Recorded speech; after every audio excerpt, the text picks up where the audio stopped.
Hey, welcome back to Tier Mania, and today we're gonna be doing a rather niche ranking here, a rather niche tier list, but something I feel really passionate about and I haven't seen other people doing, so I'd love to get the conversation going, and we are gonna be ranking every Dimension 20 show and side quest. So, before we get into it, I guess the criteria for this, like credentials, I play a lot of D&D myself. I'm a DM. I watch a lot of D20. So I care about these shows. I like them all, and I just want to get talking about them. Going into the tiers, you may notice it's a much smaller tier list than usual. And we're going with the typical format: S tier the best, A really good, B pretty solid, C not the best. But I wanted to stop it at C because I don't think any of these shows are bad. Like, I don't actually think any of these are legitimately bad. I just think some are better than others. And some do the D&D formula a lot better than their opponents.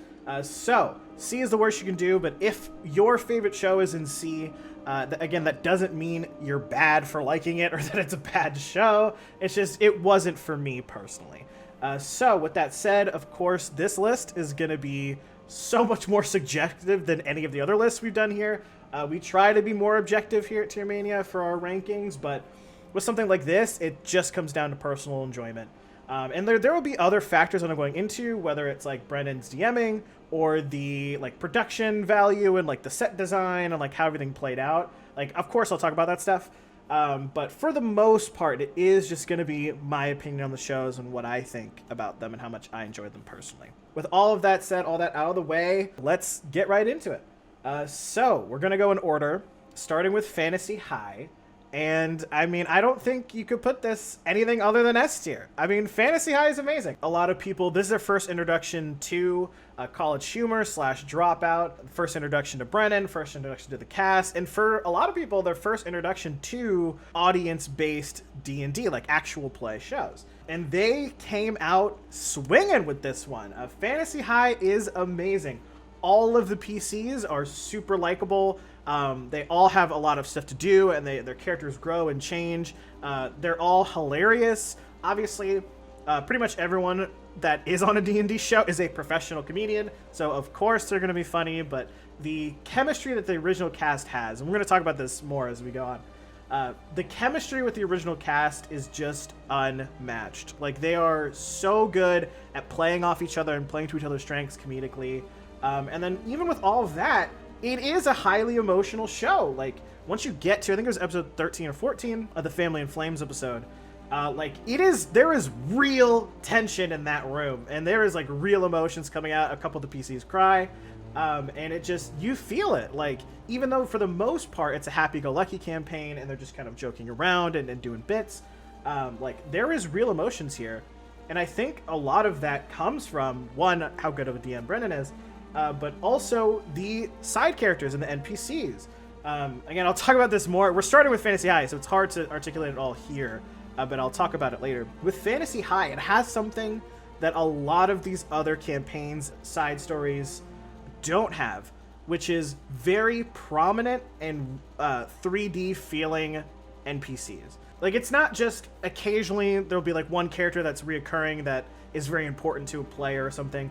All of them have like multiple NPCs that are like very prominent in their stories and like feel so real, which makes the PCs feel that much more real, and everything just flows so well. Whether it's like a joke character like Galir, who becomes more of an emotional character, like a Jawbone, or the Thistle Springs, Riz's mom, Bill Seacaster, or whoever it is, the cast of characters here, along with the PCs, are so strong that it all comes together, and this is so good. Like, they started with this. That's such a wild thing to think about, because this, like, Fantasy High is so good all around. With my friends that aren't into D&D, this is always what I recommend them to do. If you are even interested a little bit in Dungeons & Dragons, I always send them episode 1 of Fantasy High and say, does this interest you? Because this is a phenomenal start. And it's just a great show all around. There's so many good moments, so many amazing nat 20s and nat 1s and all that. So it's just, this is like everything you'd want from a D&D campaign is here, at least in my opinion. Fantasy High Season 1, S tier for sure. Next up is Escape from the Bloodkeep. And I think this is a solid show, especially for side quests. it's gonna be, they're kind of graded on an unfair scale because they have so much less time to work with that it's a lot harder to get invested in the story overall, obviously, because you don't have as much time. But even with that said, one, the cast here is great. Like, there is a lot of talent in this cast. Obviously, it's really cool to see Matt Mercer as a player as opposed to a DM. And two, I think a lot of us that are DMs, like, you know, a lot of players will want to be evil. Like, they'll go into a campaign and be like, yeah, this is my chance to be evil. I'm going to do it. And what that turns into is just them being rude to other players. Like, it doesn't manifest super well. To have a full a full side quest where everyone is evil, and it's so interesting and it works out really well, and they all end up having like emotional ties to each other, is such a hats off to all the players for pulling that off, because that is very hard to do, and they really nailed it. The cast is super fun, the setting's super fun. It's just we didn't get a lot of time. I mean, how high could it go? But for the time that we got, I thought it was quality all around. So shout out to Escape from the Bloodkeep. Next up is the Unsleeping City Season 1.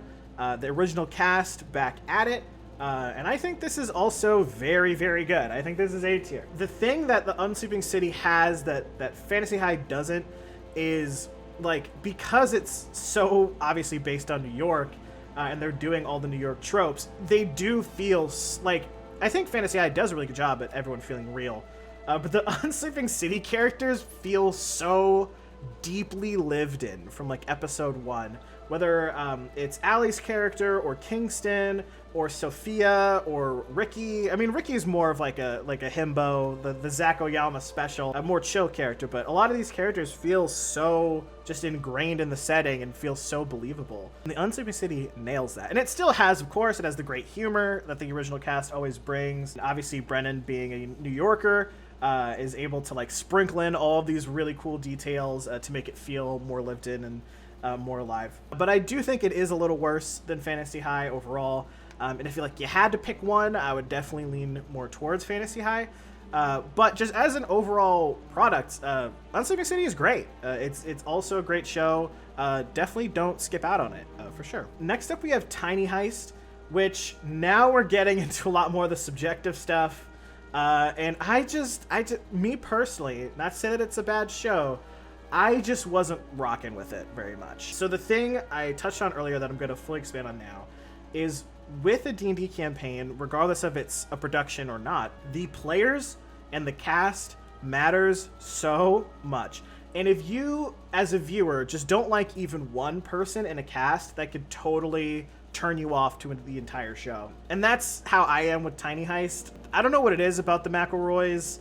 They just don't do it for me. I don't know what it is. I'm not a fan of them. So to have the vast majority of the cast to be the McElroys really brings it down for me, because I just don't find them very charismatic. So I'm really not a fan of this cast. I do really like Lily and Jess. From everything I've seen from them, from like Game Changer episodes and the College Humor sketches, I think they're great. But the rest of the cast I just really was not rocking with, and that really brings it down for me. Also, on top of that, again, with any D&D campaign, whether it's production or not, you have to be able to buy into it. It has to feel believable, it has to be compelling, and you have to be able to live in these characters. And Tiny Heist as a premise, I just wasn't super down for. Obviously, heists are super fun, but it all just being like toys and like these small characters, I'm just like, it's just not something I really care about. So I tried to give it a shot. I watched episode 1. But I just wasn't into it. It wasn't for me. I wasn't feeling it. So I'm really not a fan of this one. But again, not to say it's a bad show. I think Brennan put a lot of effort into it and really cares about it. That makes it enjoyable. But again, for me, this was not it. This was absolutely not it. The next show, A Crown of Candy. A Crown of Candy is it. I'll tell you that much. Obviously, I'm a little biased because my username is Storm Targaryen, and I have a Targaryen flag right there. Big Game of Thrones fan. A Game of Thrones season is going to be right up my alley. But even with that said, like, for the longest time and still now, again, for a D&D season, you have to be able to buy into the premise.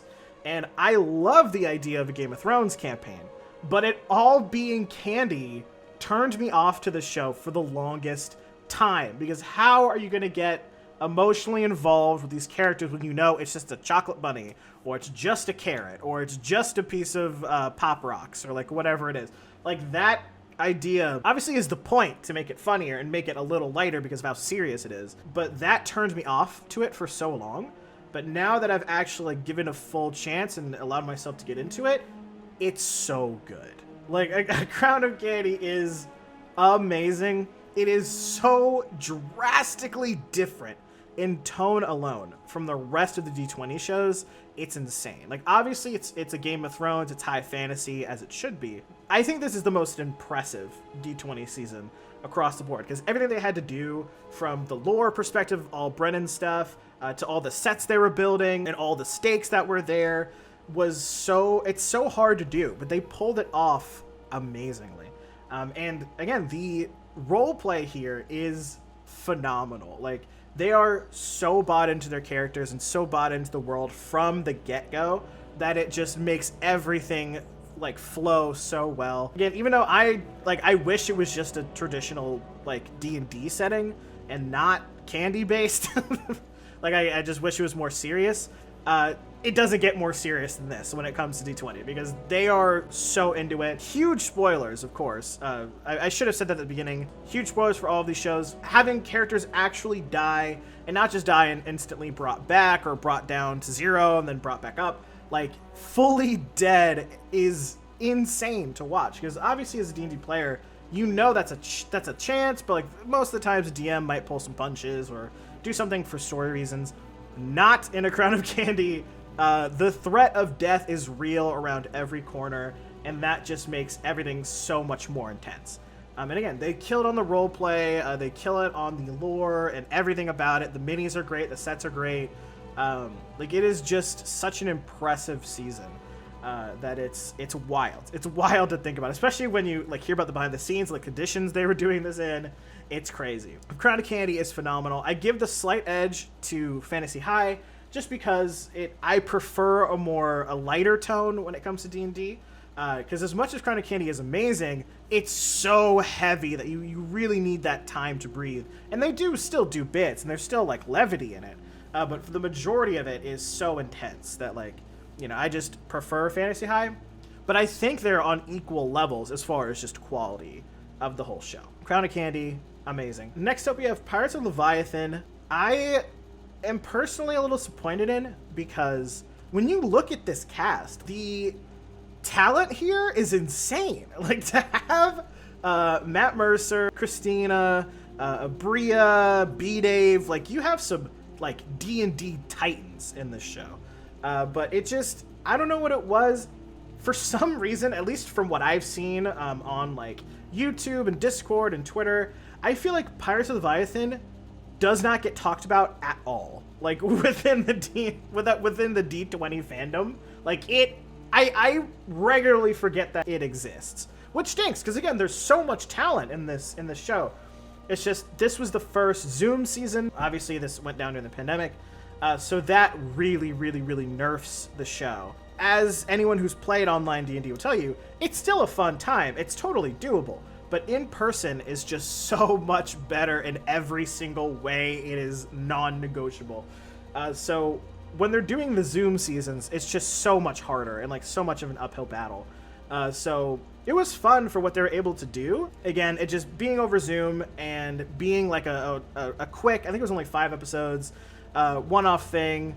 It was harder to get into, because you know it probably won't mean anything that significant for the future, as we're halfway through 2022 and it still doesn't seem like we're ever going to get a Fantasy High Season 3. Maybe, potentially, but it seems like that probably isn't happening. Pirates of Leviathan, it was cool, but I think it was a lot of missed potential there, personally. Next up, we have Fantasy High Season 2. I think is also very enjoyable. Luckily, this was the only live season, which definitely gave it a very different feel.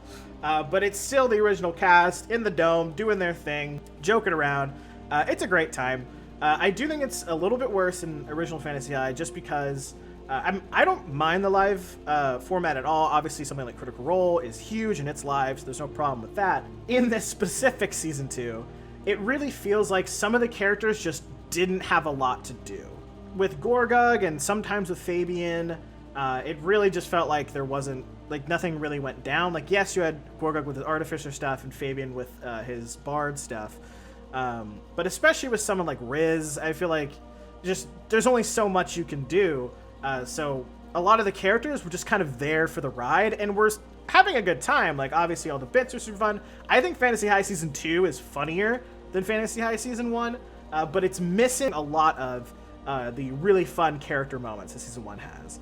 And it's just not as emotional. You don't, at least for me, I didn't get as emotionally invested into Season 2 as I did with Season 1. Not to say there's not any emotional moments, because I think the best part of Season 2 is everything with Iodine's family and with her sister and that whole situation. That was awesome. And there was a few moments, and like Fig got a lot of stuff to do, which was fun. Galir was a big part of Season 2. And there was a lot of fun, like side characters like Baby and the van and all that. But again, I just don't think it hits the emotional highs that Season 1 does. But it's still very enjoyable and very much worth your watch. There's better D20 out there, but it's still very enjoyable. Next up, we have Unsleeping City Season 2. And I think it also has a lot of the same problems that Fantasy High does, because instead of Fantasy High, only the finale is through Zoom. All of Unsleeping City 2 is through Zoom. And again, that does really nerf the season. It's a lot harder to do D&D over the internet. It's still possible, as we've seen, but again, it's just not. It's so much harder to have that magic because, you know, trying to do bits and having like little off to the side stuff and character moments, it's just you don't want to talk over people. So if you're gonna do that, you have to like make a big announcement of it. So it just does. It just does not flow very well. It's not as seamless. And the Unsleeping City Season 2 very much has the same problems as Fantasy High, but even more so that I feel like a lot of these characters don't have a lot to do. Whether it's like Ricky or Kingston or whoever it is, it felt like their characters were very much well-rounded and completed after Season 1. So when you get to Season 2, of course there's more stuff, but it doesn't feel as significant because it feels like the things that mattered most to them were already completed. That's how it felt for me. If this is your favorite season, don't let me tell you any different. This is just how I feel about it. Next up, we have Mice and Murder, which I think is also pretty slept on. I do think it's just B tier. For a Zoom season, I think this is the best one. Plus, again, the cast matters a lot, and I really enjoyed this cast as someone who was a College Humor fan and then got into D20. It was really cool to see a bunch of cast members that I've seen a lot of, like Katie and Grant and Sam Miller runs things. Seeing all these people that I haven't seen play D&D yet get to play D&D, and I'm pretty sure at least one or two of them, this was their first time ever playing D&D.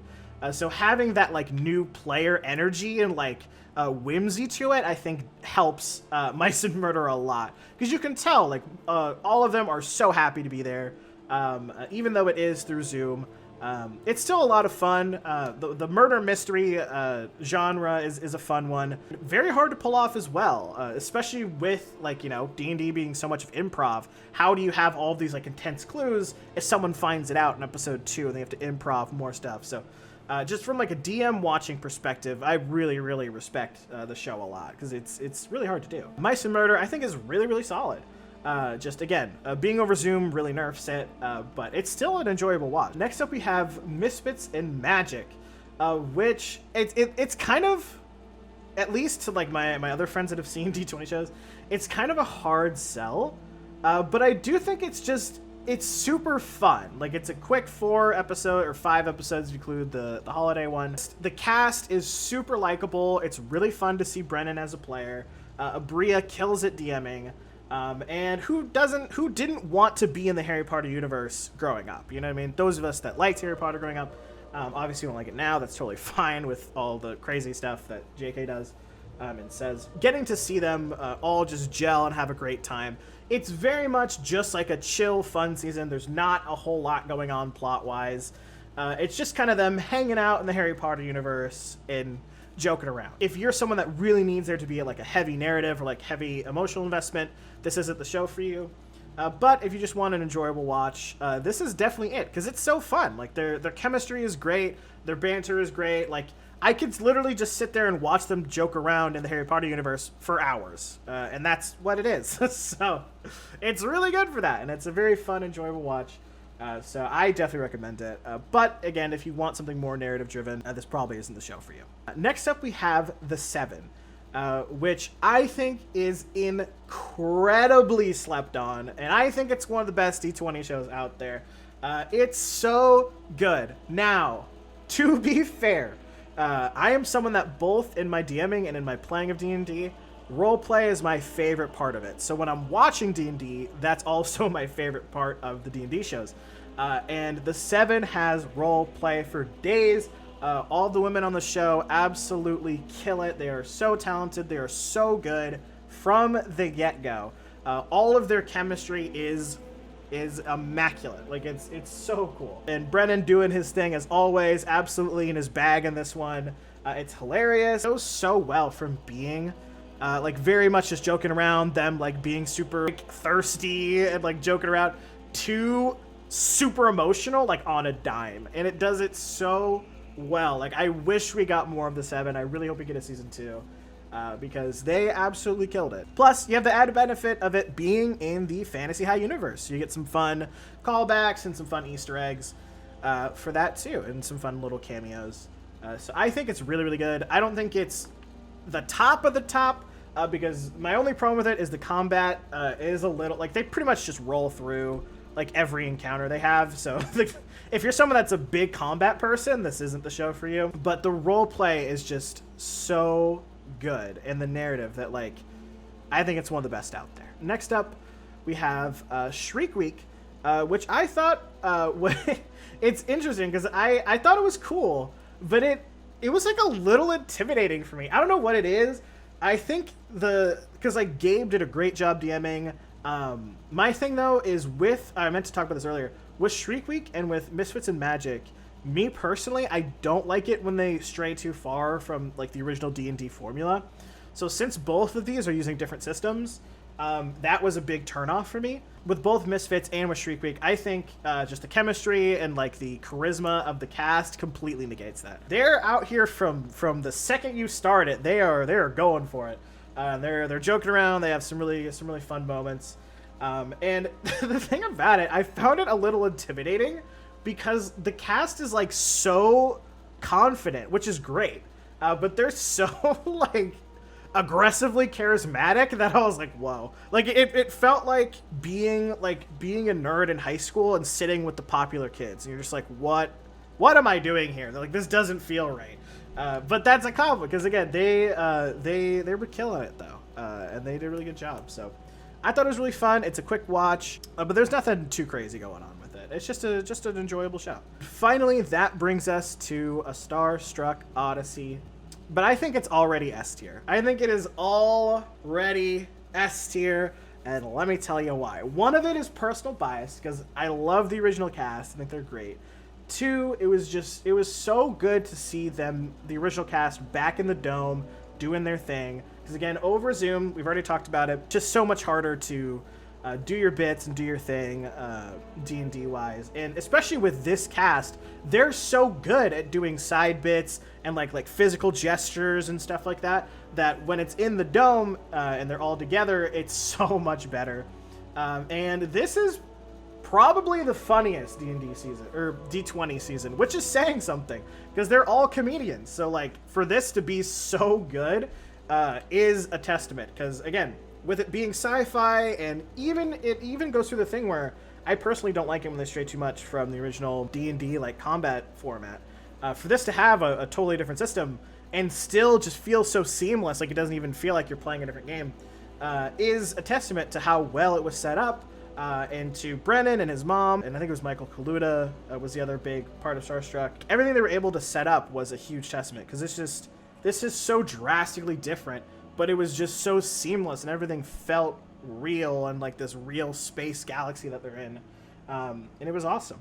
The one reason why I don't think it's better than Fantasy High or Crown of Candy is because I don't think it has that emotional ties that these two do.